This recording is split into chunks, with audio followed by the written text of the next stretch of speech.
In the various discussions surrounding the effect of COVID-19 pandemic on the Indian economy, little attention has been given to the Indian rural sector and its potential for being revived during this difficult time.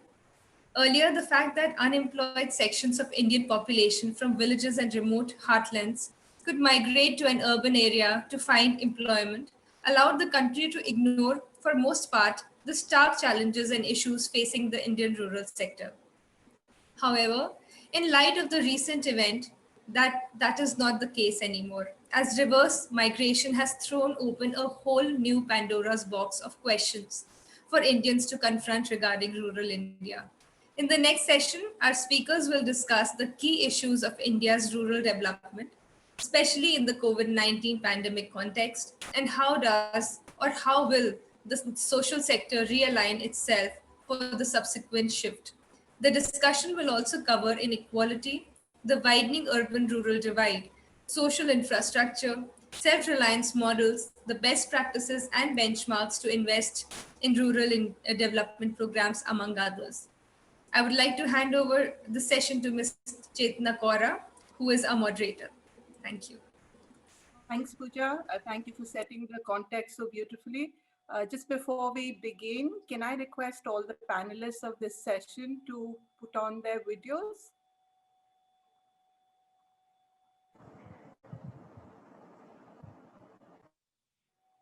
Thank you. I think we're just waiting on Ravi.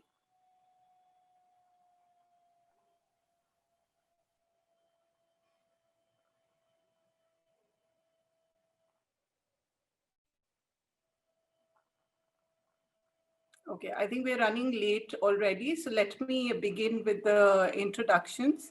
Ravi alphabetically will feature a bit later anyway. So I guess we can start this. Welcome everyone to the India CSR Summit 2020 and also to our session, Scripting India's Rural Development Stories, where and what should we focus on. A warm welcome to all of you here. I'm going to begin by introducing Dr. Harish Hande, who's the founder and CEO of Selco Foundation. Harish is a recognized pioneer of rural energy services across the globe.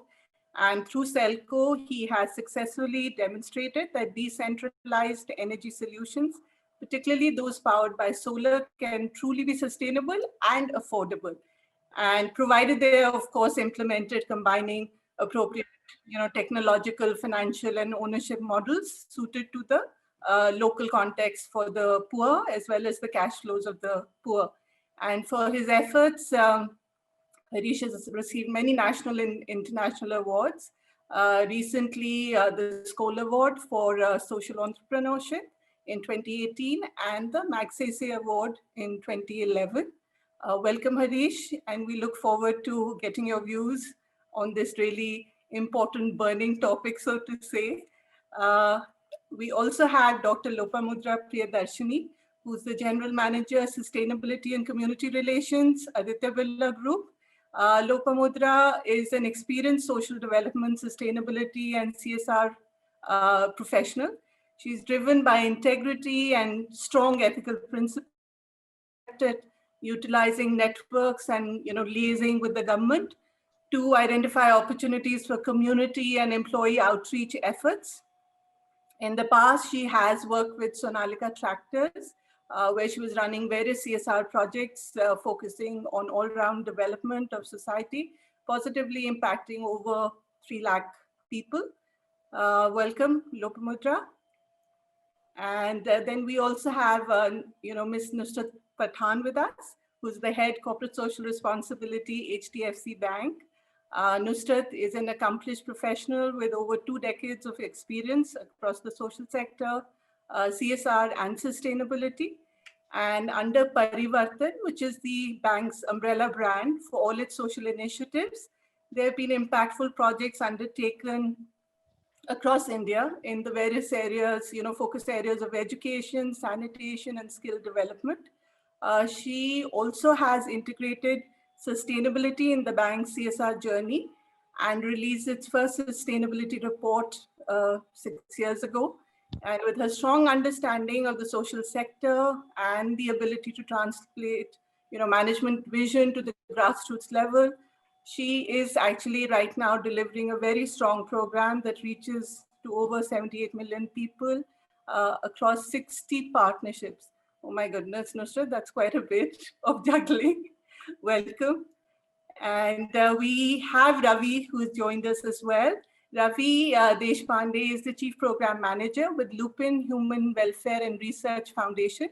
Ravi has been associated with CSR sector for more than 5 years and the development sector generally for more than 17 years. He's worked on various issues such as migration and trafficking, Panchayati Raj, watershed development, and the employment guarantee scheme. He has a lot of experience in end-to-end management of projects. And in the past, Ravi was a lecturer in a reputed degree college of the University of Mumbai for 5 years. And he has a number of books, that he's published and several articles and research papers as well. So welcome, Ravi, onto this panel. And just a short thing of me, of course, I'm Chetna Kaura. I head CSR for Publicis Sapient India. And in my role, I primarily focus on the requirements under the law, but also I facilitate linkages to various stakeholders across business, nationally and globally.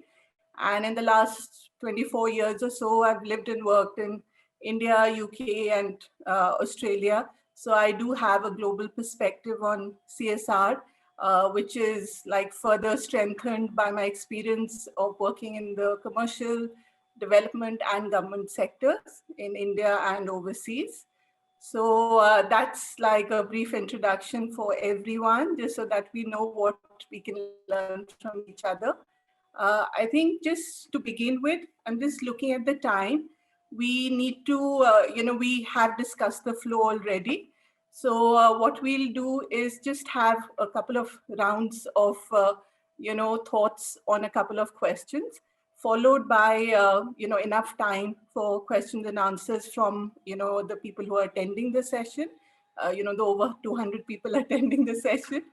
And I would just request you all to just be, cognizant of the time and not, take it personally if I give you a bit of a heads up saying that, okay, time to wind up kind of a thing. So what I'll begin with, again, just to follow the alphabetical order thing that we're doing, begin with just the first question, which squarely is related to our topic, which is where and what do you think, Harish, we should focus on for rural development in India? And that's the same question I would just kind of, ask you all to kind of give your views on it, because you obviously come from different industries, different, areas of focus. So that'll be an enriching kind of a collation of expertise for our people listening in. Thank you, Chetna ji, for this wonderful introduction. Harish, only Chetna, please. No G needed.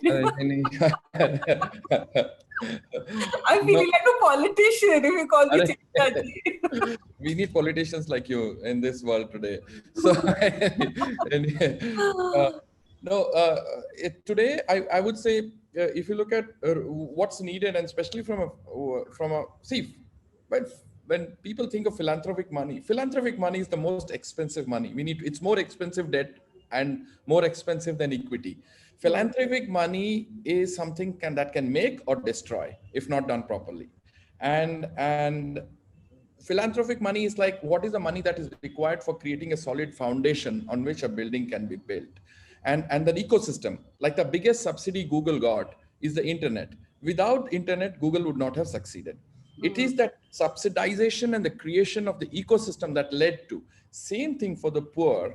Rather than subsidizing the capital goods and everything else and services, can we subsidize the ecosystem for innovation and entrepreneurship to happen? So that, like for example, failure monies for rural youth to experiment and fail. Why should it be? Kisko paisa milta hai apne country mein? Word, PowerPoint, and Excel. Non-English speakers ko to chance hi nahi hai. Absolutely. So why don't we create an ecosystem of using, and what is required today is the democratization of health services, democratization of educational services, democratization of entrepreneurship, where each and every 600 million, I'm not talking of the 250 million who have everything, but if rather than replacing the British colonization with the 250 million people, how do we create an ecosystem where the 600 million people can contribute as entrepreneurs, as Ramanujans, as Einsteins? I think today rural development is about creating innovation where a rural kid, rather than romanticizing his poverty, he or she, can he be the next Einstein? Or can he be the next doctor? The question is, can we use philanthropic money? And rural development, the biggest is, can we create appropriate centers of innovation and incubation and systems where the development can actually happen by the people towards the same people, rather than, oh, I am going and helping him out. Nobody needs help. And I think we need to restructure our thought process of spending those monies where the poor serve the poor and not the other parts of the financial systems, ma'am. And that's where we should actually, and that then automatic inclusive development. Today the development happens, but it's not inclusive. And can we do that way? Thanks, Harish. Yeah, so democratization is, of the ecosystem basically, and to create an ecosystem that, there is innovation which is kind of fostered at even the rural areas, and there is no link of innovation to, what your socioeconomic status is. No, that's a good starting point. I want to now kind of move to you, Lopamudra. What do you think that where and, what should we focus on, just to add on to what Harish has, already put out there? See, very good evening, good afternoon, good evening to everyone. And I say my regards to all the co-panelists to be here, and I am privileged to hear all of you. I totally agree with Harish ji, obviously, when he talks about inclusive development. Inclusive society is what we all envision, basically. And as we understand that our rural population in India, 70% of our population stays in rural as per the census 2011. So what we have to focus is how we bring the rural, how we improve the social infrastructure and the rural development. I mostly would like to emphasize on that. So World Bank in an earlier stage, World Bank played a very positive role in infrastructure, in financing economic development. So mostly the main theme here is India's main task ahead is the ending of poverty, ignorance and disease, inequality of opportunity, which expands our freedom to live the lives we value. So as per Amartya Sen, the elementary capability is a term, as I said, coined by Amartya Sen, can and do contribute much to economic growth and make a growth process participatory. So when we talk about a rural, when you talk about what we can do, our main theme is how do we develop this rural infrastructure? When we talk about developing the rural infrastructure, might be education, health, it's not only that, but also expansion of human resources. How do we actually work on the human capital? If people are just the means of production and not making them just the means of production, and as Amartya Sen calls for structural adjustment with human face, this will be reality in the absence of adequate and timely development of social infrastructure. So a joint responsibility lies, the central government, the state government, the private, they should work on this rural infrastructure. When we talk about, I believe the highest degree of sustainable community expressed when the rural social infrastructure is well developed, able to satisfy the present and miscellaneous community needs to ensure the high quality of life. If whatever I see in the urban India, I migrate to urban part of India, I can find it in my in a rural part of India, then I would stop doing that.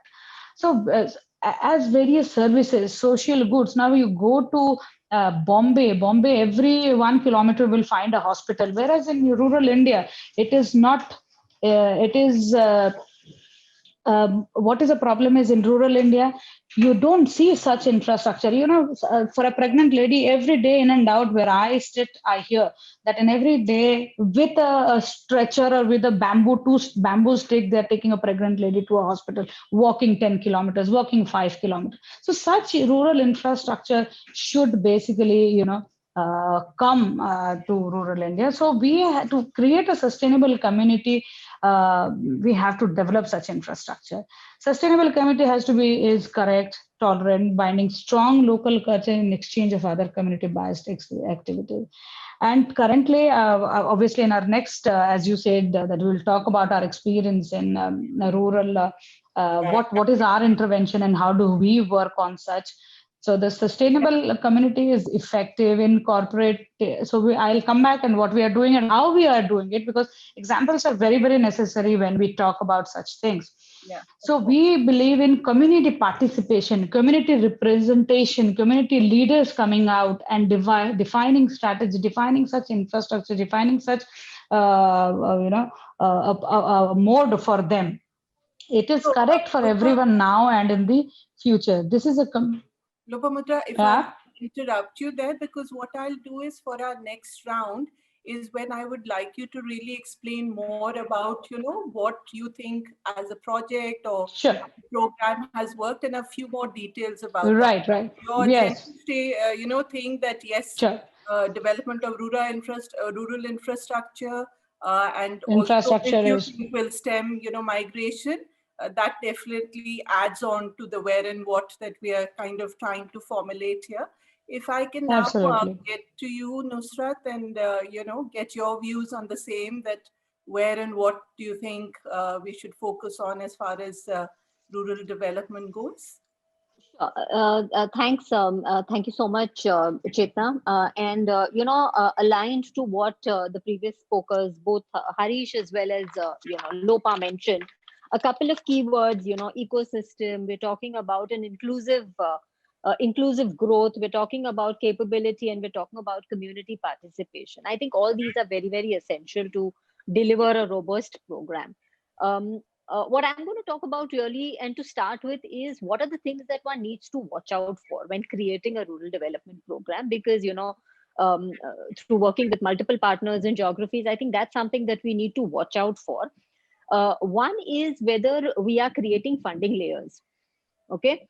Because that's something that one needs to watch out. And with all respect to Lopa, I understand the need for infrastructure, but I think somewhere there is a very skewed orientation towards infrastructure. So I think that along with social development, developing of the community, the softer issues is what would deliver a robust program. That's something that one needs to watch out for, I think. I also think that concentrating in a particular geography or on a particular area is something that goes against us. Because when we're talking about a rural, development, I think there are multiple linkages across various, focus areas. So, and holistic is what we call our program, although there's a huge amount that we've got to learn still. But I think the holistic is the approach that would enable people to move out of poverty and take their own future in their hands. I think adding to all this, one very key thing that obviously emerges is, so then what really is a good program, and what is it that one needs to do? I think two things one need to look at. One needs to look at programs that are scalable. Interventions should be such that they are demonstrative in nature, and there should be enough focus on replication of these. So you do something which is demonstration, you ensure that it's replication.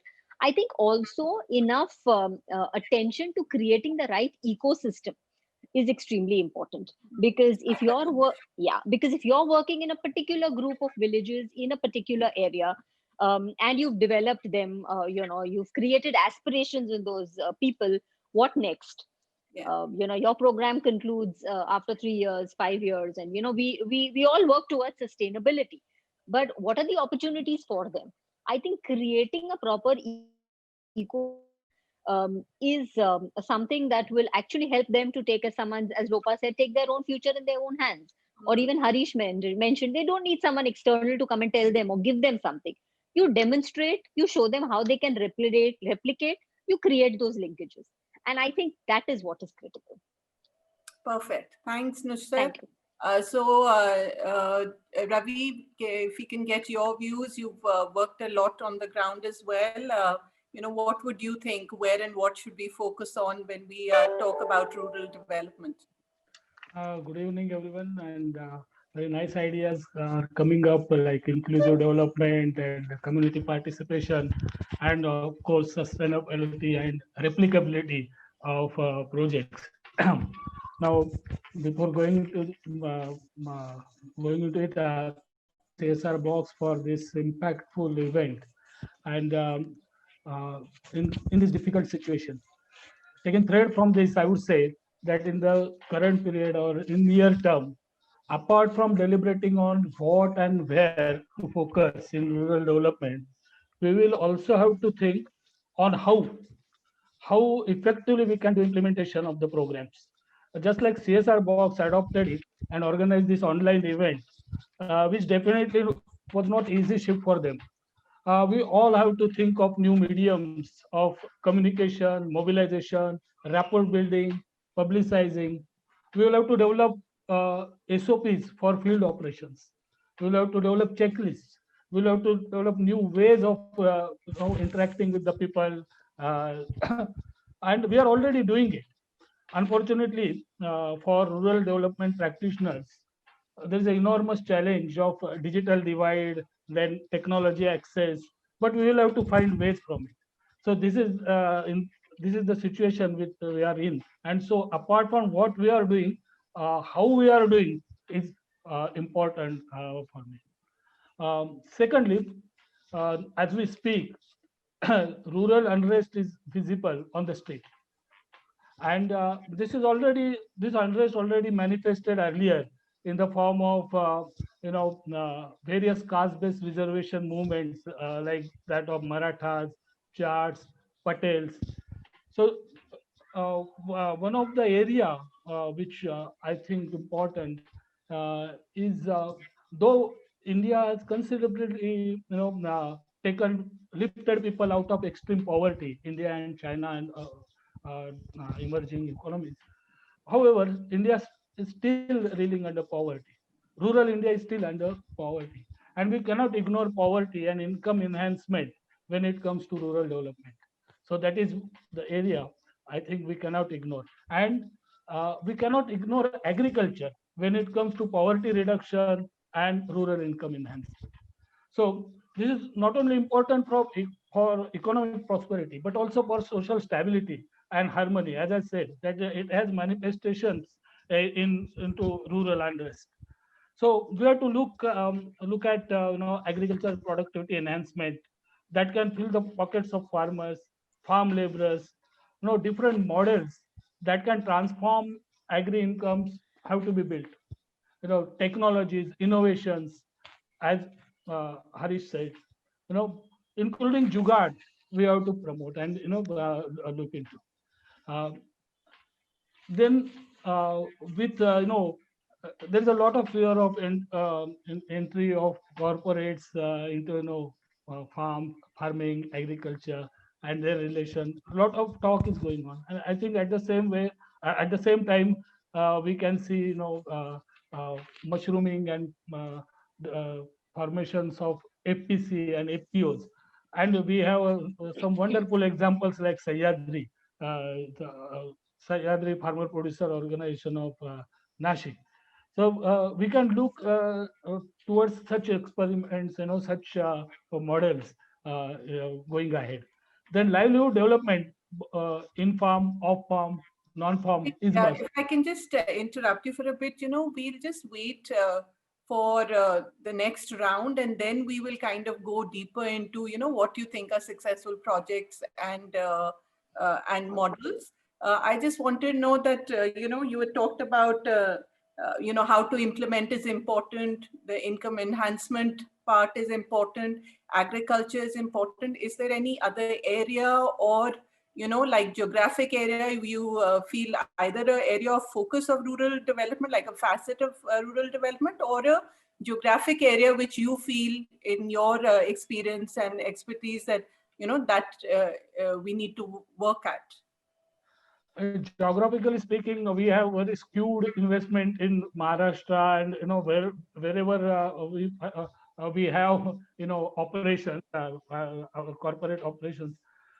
So we have to look at areas where HDI is low, where there is a need for working, and so geographically, I would say there is a need for going into areas in even within Maharashtra, Marathwada and Vidarbha, they are neglected because you don't have industry there, and so we tend to sideline those areas. So No, so I think all of us here now have a fair idea from all of you who have been working in the rural areas, as to what are the areas that we should focus on, and, where, or actually not where, in the sense that it should be integrated, holistic. All those, ideas have come forth. I think before we go on to, understanding more about some projects and programs that you think have really hit the nail on the head, what I would do is request all the participants who are on this call as well to actually, in the meantime, you could put up your questions with the name of the panelist that you want the question addressed to, your name and the question, because right after this round of questions, we'll actually be taking questions from you all who are on this call. So now, if we carry on with, what we had thought that we would kind of form the context of the questions and the interactive session with our participants, Harish, I wanted to kind of get your view on, in your experience, and you've, been in this field for so long, what has been a successful project or projects which have really worked and delivered value and have made a visible impact as far as rural development goes, whether for all of it or major component of it? Yeah, so in the last some number of years, I mean, though we've been working in Karnataka for many years, but I would focus where we started to look at not so, into the northeast Odisha. These are our two spaces that we are very into, and why these two areas, before I come to the successful program, is because we believe that Northeast and Odisha was kind of an innovation lab for the world's problems. And if we make solutions in this, we become a lab for the world. So India becomes a superpower of solutions. And Northeast, which is interesting in terms of terrain, in terms of floods, in terms of droughts, in terms of hilly forestry, and Odisha, with its tribal population, we basically have the world's problems. And we start innovating, creating. That means a kid from Togo and Brazil can actually get a solution from these parts of the world. So can we make this as a bowl of solutions for the rest of the world? That's what we started focusing on. Sablagula Northeast was, I mean, it's going to be tough. Manipur, we started focusing on Manipur and Meghalaya. 2.6 million people each, 22,000 square kilometers. Djibouti is 22,000 square kilometers with 1 million population. Sierra Leone is twice. If we solve for energy and health in Manipur, we solve for Sierra Leone. And so what we started to focus there is, today what happens is, when I design a sewing machine using solar energy, everybody says solar is expensive. Nobody says sewing machine is inefficient, right? The question is, how do we work with manufacturers, solar, and market linkages? So we started to create livelihood centers, and our focus is agriculture, animal husbandry, micro business, and trade and craft in Manipur, Meghalaya, and Assam. So we started creating livelihood centers, working with the local financial institutions. So if any philanthropic money gives us money, grant money, we actually don't do it for capital. What we do is we go to a bank and put it as a guarantee and say, boss, now give the loans to the poor. If the poor don't pay, take my guarantee. Or if the poor are paying regularly, the FD that I earn, you reduce the interest rates of the poor who are actually paying it regularly. So you make them not only have a solar powered sewing machine and the market linkages, but you also made them bankable. The credit history actually goes up. So we've created numerous income generating activities in Northeast: sewing machine, silk weaving, blacksmith blower, whatever innovations that are needed for the bottom 40%. And using sustainable energy. And the last example is we've been very in the example of blacksmith, many of the technologies that are related to agriculture or blacksmithy are never gender friendly. Okay. It's always innovated as if a man is going to do it, like a blacksmith, right? So we basically have solar powered hammer mills that cuts out gender, whether it's man or women. Solar powered pottery, you have women actually doing. Aren't women artists?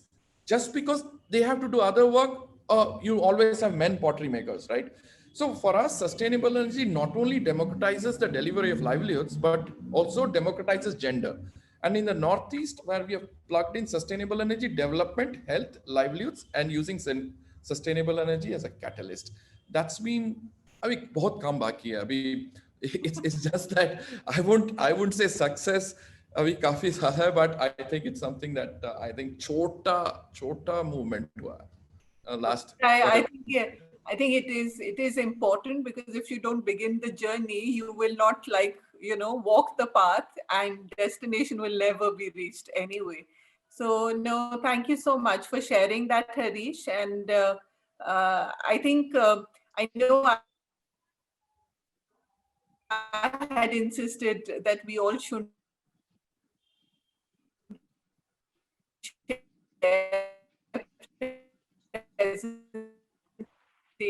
and just go with the focus and how impactful it is as well. If I can ask Lopamudra, do you want to share? I know I kind of held you back a little bit while you were in the flow of things, but if you can share a bit about the work that you're doing and you feel is making a good impact with the Aditya Birla Group. Yeah.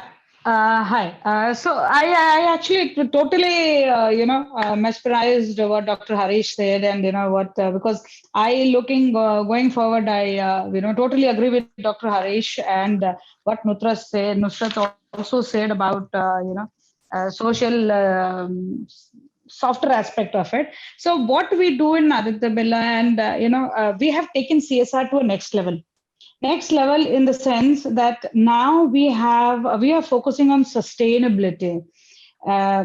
One step ahead. Obviously, all the CSR programs has to be sustainable, but the models which we started creating, it's like a pilot. We are working on it, whether it is working or not. So from UK, from Greece, from Italy, from Delhi, I relocated myself now to an interior bit of Odisha in a tribal populated area, as Dr. Harish rightly said. So if it works here, it will work everywhere. It will work everywhere. I worked in Northeast in my previous assignments as well. So I see that, yes, this is the center of innovation. We have to bring a lot of things. So one of the things what Mr. Ravi also said, APC. So there are two. Rural India depends on farming, agri.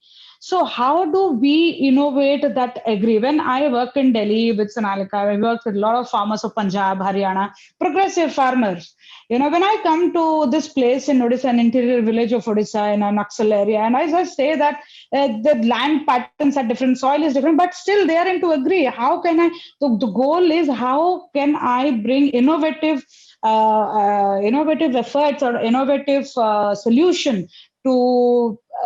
I don't aspire much. I aspire that they should be like a farmer in Haryana who's sitting with a phone and can do things, So this is, what are the innovations, or how they don't know what is a soil check.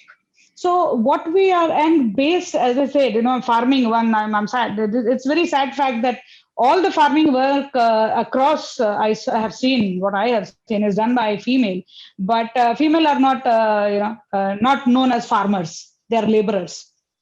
So somehow, in this platform, I would say that we really need to change this. We have to tell farmer means gender bias. Anybody who's, act in farming, that is one out of the topic anyway. So APC cluster, I totally agree with Ravi. It's very successful models we have.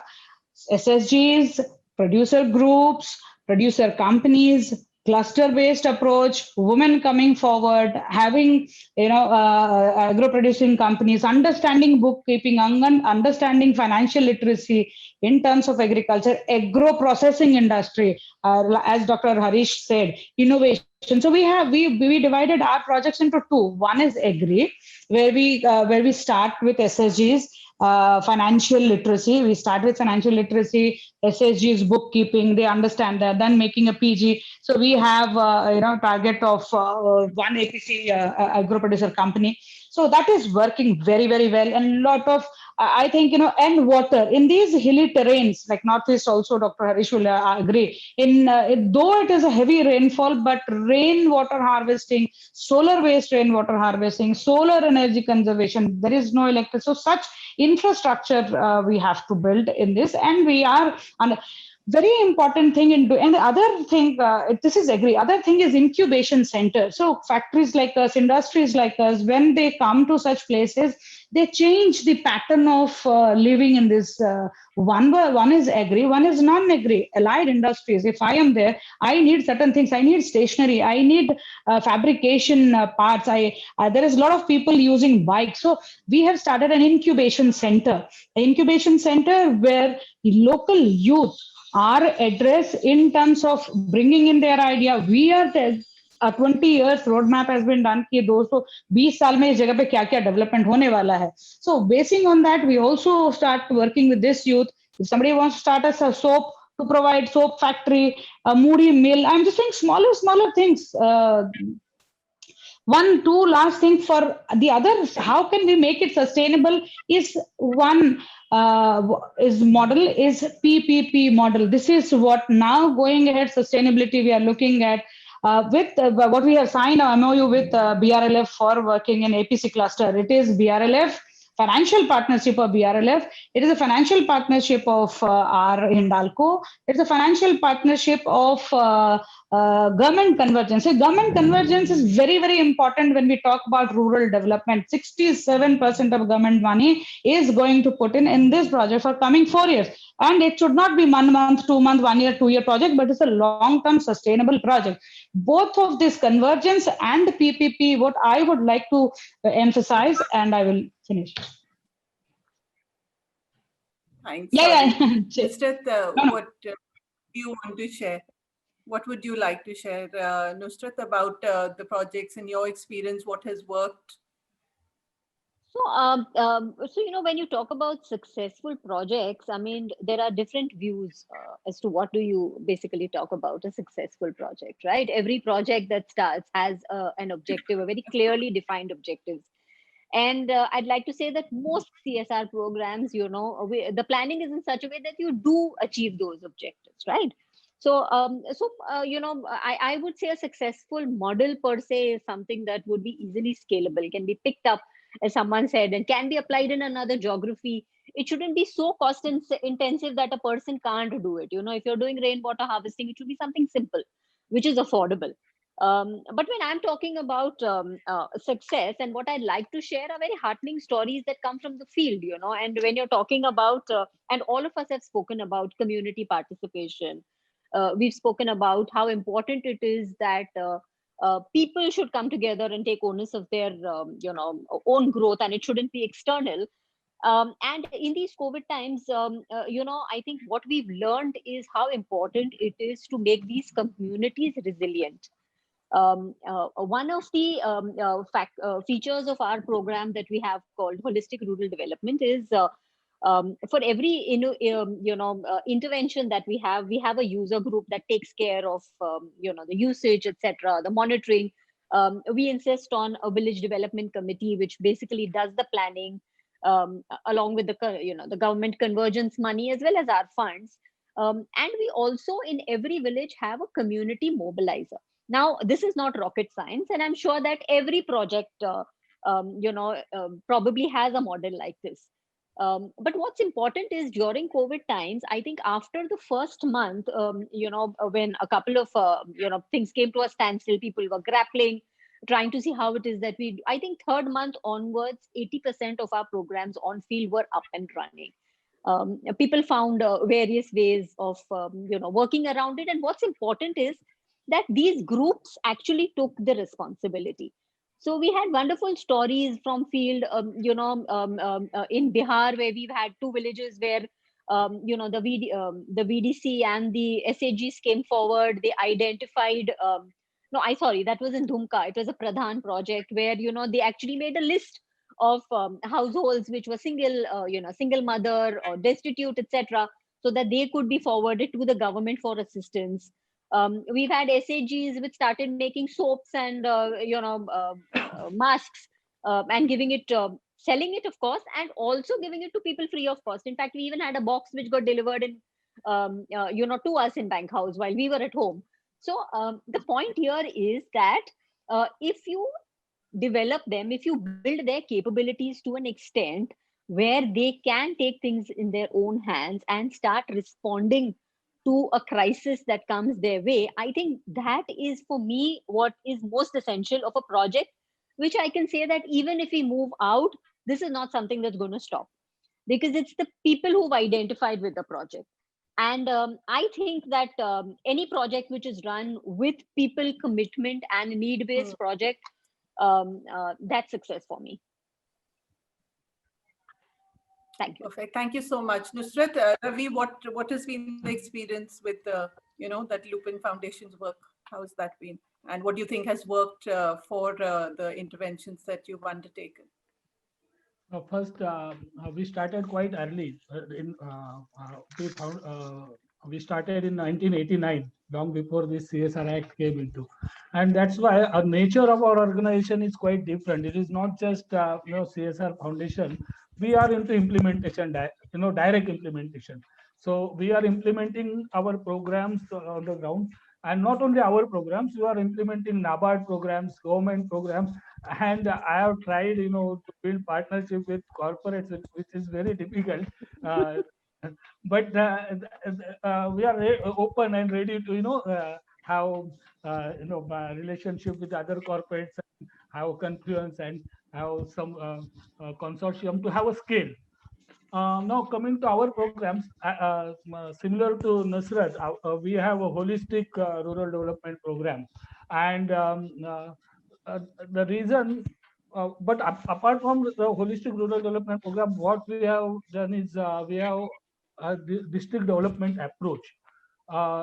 Now, why district development approach? Because you cannot have a general solution for entire India. We have operations in 9 states, and each state and even districts are different. So we have district development programs where we actually map the potential of the district, strength areas of the district, and then develop them. I can give several examples, but one of our program, which again I would say, as Nusrat in her earlier stint said about replicable models or sustainable models, I would proud is good, not good word, but proudly say that we introduced beekeeping in Bharatpur area. See, we believe that we cannot do everything on our own. Our funds are always short, though despite the popular perception of corporates having a lot of funds for CSR, but still we always have short of funds because demand is huge. So what we believe in developing models. So what we did in Bharatpur area, we found that there was mustard crop, but there was no beekeeping there. And we introduced beekeeping, and now Bharatpur is the 2nd largest honey producer in India. So that kind of, on that scale, we were able to have impact. Now, apart from this, we have several other models of livelihood models, like in one area where the Gurgaon Canal had a seepage, and the entire area was under water. The land was getting destroyed. We turned all lands into farm ponds, and then introduced fishing over there. And now the people are having income from fishing rather than from farming. So you can say fish farming. And then we revived artisanship. We brought back artisans from cities, ask them to motivate, incentivize them to provide training to other people in the in the community. And now we have several villages with hubs of artisans. And similarly, we are also giving attention to adaptation. As we speak, this year in Maharashtra, the drought areas, like I came from the drought areas in Maharashtra, we have huge rainfall. Even we have witnessed floods. Entire crops are vanished with rainfall. So we have to build capacities in the people to face different climatic situations. And we have diversified cropping. We have promoted. I have a lot many things to say, but I think Chetna. Yeah, we unfortunately, Ravi, have limited time. I know there is just so much work being done by all the organizations you belong to, as well as ones that you know of, because you've all had lots of years in this field. But I think I want to just go and see if there are any people with questions that we could maybe get them addressed. I don't know, is someone from CSR Box online? Is Pooja, are you there? Are people allowed to unmute themselves and ask questions if they want? Yes, ma'am. Ma'am, what people can do is probably write down the questions on the Q&A, and then we can take it from there.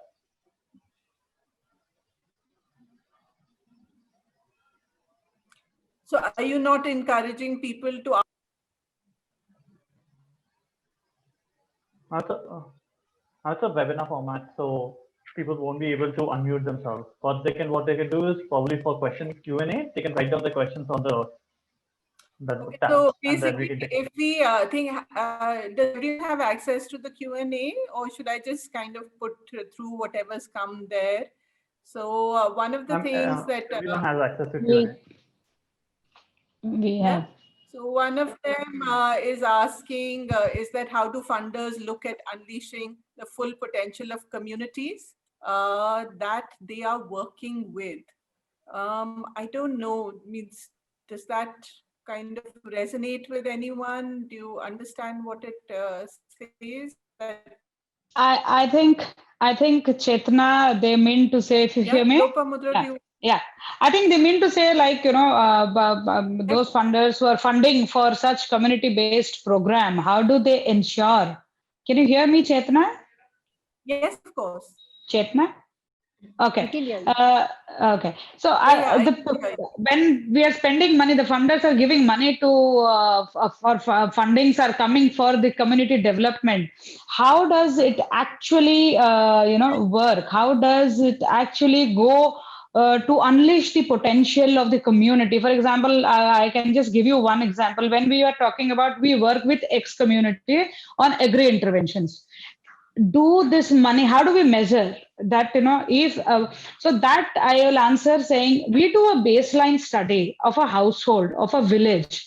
That baseline study says these are the parameters. Health का इसका ये indicator था, health इतना ये था, nutrition उस पे क्योंकि government of Odisha has done nutrition gardens for them. So nutrition का status क्या था, health का status क्या था, education का क्या था, livelihood का क्या status था. So now funders have been given that report that beginning of any of such a project or any program of such, this is the baseline was there.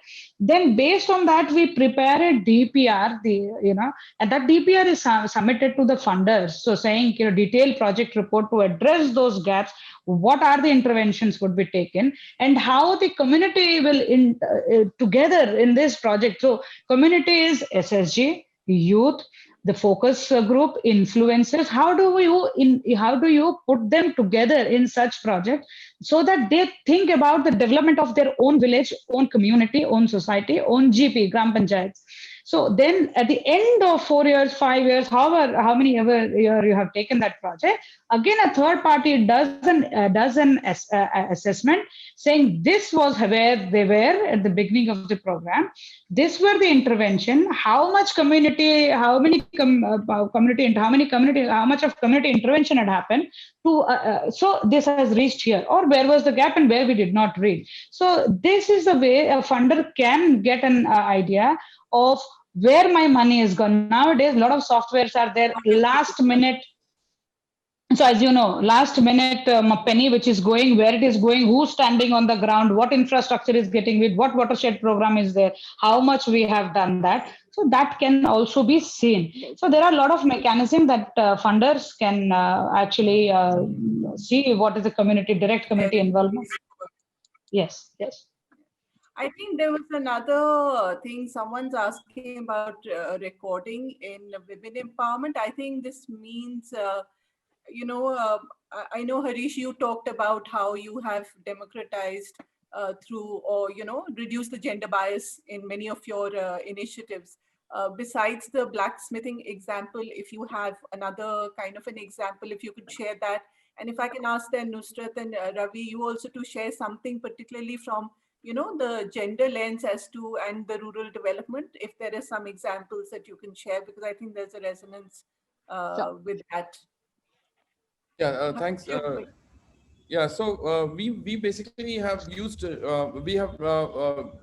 the ecosystem approach for encouraging women entrepreneurs and innovators in agriculture and rice value chains to paddy to coconut value chains to spice value chains, where we have women entrepreneurs and innovators in all those factors on the innovation and incubation side.